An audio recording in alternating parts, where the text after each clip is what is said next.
I'm David, and we appreciate you being here. Would you make sure that you like us, subscribe to our channel, hit that alert bell, and leave us a comment on our videos. And if you have any questions about anything, please let us know. Thanks for joining me for Chapter 3 of Lies My Doctor Told Me, Medical Myths That Can Harm You by Dr. Ken Berry. Chapter 3, The Skinny on Fat. I really enjoyed this chapter because, I've been hearing about this all my life, right? And there's a couple really cool things I want to talk to you about this in this chapter. Here's the lie. Eating fat, especially saturated fat, leads to high cholesterol, obesity, and heart disease. That's the lie. Why should we care? Well, if fat in our diet leads to high cholesterol, obesity, and heart disease, then we should avoid it at all costs. However, if the tasty food has been falsely accused, then we wouldn't like to enjoy it. It's good for you. Wouldn't you want to eat more fat, not less? Important question in the fields of nutrition. Medicine needs to be answered with meaningful research and common sense.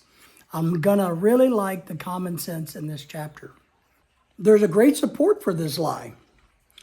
Sadly, there's really no research that backs up this lie, that eating fat, especially saturated fat, leads to high cholesterol, obesity, and heart disease. On the contrary, there's evidence of the opposite.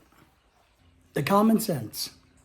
In few areas of human health and nutrition have medical scientists been more completely embarrassingly derelict in their topic of fat nutrition. Common sense is defined by the Webster Dictionary. Sounds prudent judgment based on simple perception of the simulation or facts. So what he's talking about here when it comes to fat is these hardy ancestors of ours were hunters and gatherers. They didn't stay in one place long enough to grow genetically modified grains and grasses. They moved around and ate what they could to get their hands on. They probably wouldn't have touched skim milk if it was available. They went out of their way to eat fats, breaking open bone marrow and skulls for the brains. What he wants us to know is our DNA is geared toward the carnivore diet, to the ancestral diet. It's not geared to what modern food in America is in the last 50, 60, 70 years. A pseudo-common sense approach that's been happening, which I do find interesting. I want you guys to really understand because I think this is a fascinating point that maybe a lot of us don't think about it. Pseudo-common sense ideal has hijacked the medical field.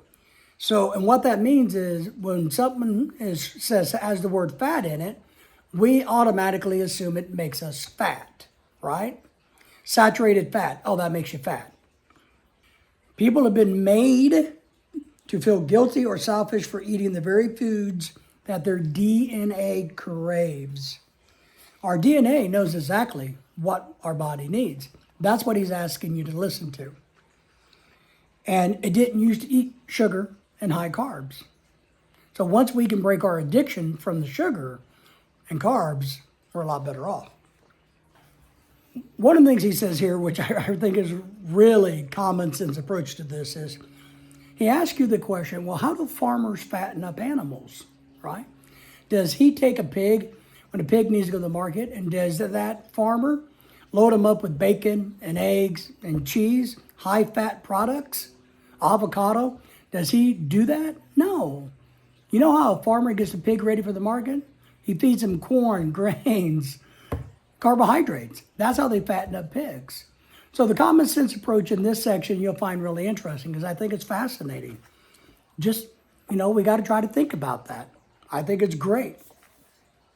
There's no research out there. There's no studies that show you that fat makes you fat. Saturated fat makes you fat. There's no studies out there. The whole concept of fat makes you fat has caught on because of some very bad, dishonest research. So this literally gained real traction, the publication of a 7-country study by Dr. Keyes, who started collecting data in 56, all the way through 1978. But the study's deeply flawed because he sampled 22 countries and only published 7 countries' results. because the 7 countries gave him the answer that he was looking for, that he could manipulate. That's where this study's come from. So what happened to the other 15 countries? They showed the opposite. But he didn't publish that because of financial gain and motivations by interested parties around him. Do as I do is what he is asking us to do. I include plenty of fat in my diet, he says. Sometimes so much fat it freaks out my lunch partners. He's saying that he personally, in order to lose his weight, to get his diabetes under control, to get feeling healthy again, he went to a carnivore diet, a meat diet, or an ancestral diet. Let me say that. I like the word ancestral diet. He went to doing that. He didn't buy the hype and the garbage with the saturated fats. He went back to what our ancestors ate. He dropped over 40 pounds. Diabetes went away. He got healthier, and it motivated his entire career where he's at now. So for to wrap up chapter 3 here, he has us some homework. If you guys want to do some homework, he has some homework. Homework. There's so much good information about fat consumption that I really recommend these 3 books. Not just 2, but 3. So he's going to recommend that we go read so we understand how our body processes fat, what fat does for us, and all the garbage and the hype that led us to all thinking fat equals fat. So book number 1, Eat the Yolks by Liz Wolfe. Book number 2, The Big Fat Surprises, Why Butter, Meat, and Cheese Belong in a Healthy Diet. Book number 3, Eat Fat, Get Thin, Why the Fat We Eat It is the Key to Sustained Weight Loss and a Vibrant Health. And he believes that because that's what he says he's living. Thank you for watching and stay tuned for chapter 4.